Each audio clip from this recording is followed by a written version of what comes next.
Modified with extra protective paneling, armored sentinels are excellent frontline hunters that excel in destroying enemy vehicles, fortified bunkers, and Xenos monstrosities. Hello there, and welcome to this painting video. In this video, we're going to show you how to paint an armored sentinel in an urban camouflage scheme. So the first thing that we'll need to do is undercoat the miniature, and as you can see here, we've used lead belcher spray. The first paints that we're going to need is going to be Mechanicus Standard Grey, Mephiston Red, Corvus Black, Grey Sear, and then finally Lead Belcher. So let's get some Mechanicus Standard Grey onto the palette. So I'm just going to get some dollops here, get it straight on the palette, get a little bit more, just like that, and get some water just to thin it out. So we don't want it too thick and goopy, so I'm going to need a bit more water. And then just testing it, so a little bit more. Yeah, that's good there. Then what I'm going to do is just get the excess off my brush just by rolling it like that.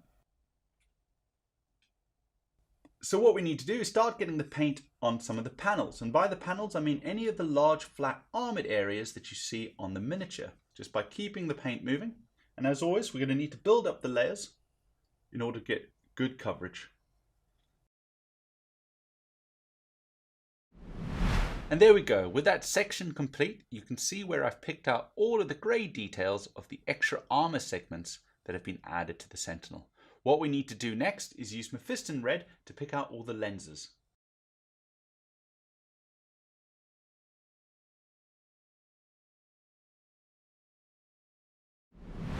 The next thing that we need to do is use Corvus Black to pick out all of the black details. Just remember to keep your paints nice and thin and do multiple coats to get good coverage.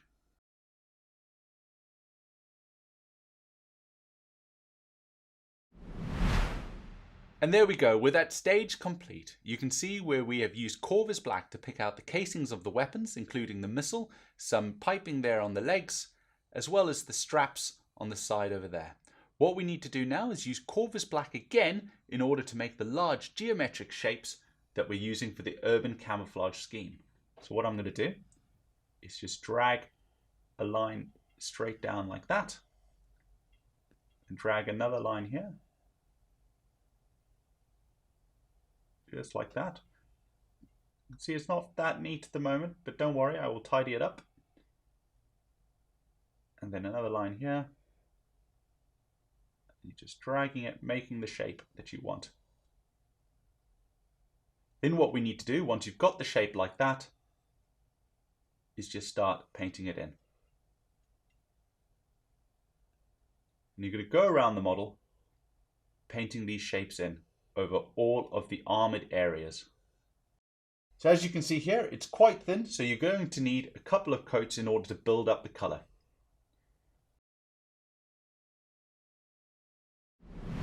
And there we go. The geometric shapes have all been blocked in.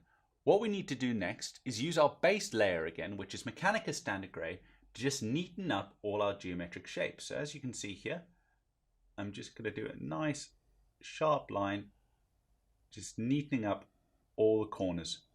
So wherever you see it's just a little bit wobbly, like over there, I'm just going to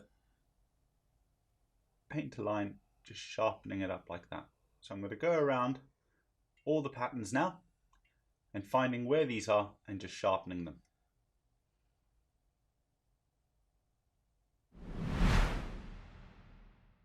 With that stage complete, we're now going to use Grey Sear to outline all of the geometric patterns that we've painted.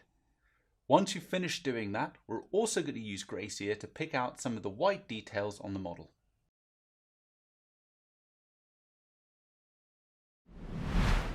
And there we are. With that stage complete, the camouflage is now finished. What we've also done is picked out the tip of the missile here, as well as the missiles in the pod and the insignia there. What we need to do next is use lead belcher to paint over any of the mistakes where the previous layers have got onto the metalwork.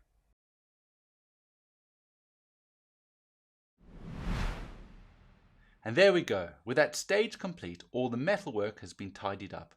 I've also used lead belcher to pick out the rivets on all the armor panels. What we need to do next is focus on doing the shading, and for this we're going to be using non-oil. So let's get some non-oil onto our paintbrush. So I'm just going to soak up the paintbrush here, put the non-oil onto it. And then what I want to do is apply that all over the metalwork, just like that. Once I've done applying it all over the metalwork, I want to apply it into the recesses of all the armor panels, as well as going over the red details and the white details.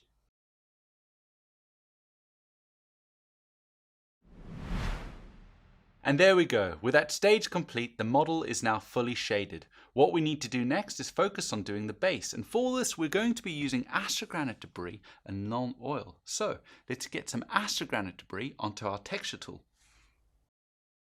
So I'm just going to use the large flat side of the texture tool here and scoop up some of the texture. And then just start putting that on the base. So obviously we're going to need quite a lot in order to cover the base. Just remember, when going near the feet, don't worry about getting too much on the feet, as this helps to tie the model in with the base. And as always, once you've completely covered the base with the texture, let it stand and dry for around an hour in order for the texture to take effect.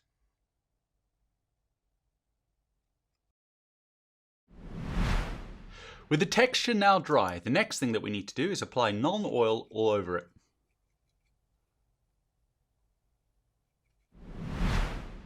With the non-oil dry, the model is now complete. All that's left to do is to paint the rim of the base, and for this we've used Black Legion, but you can do it in whatever colour matches the rest of your army.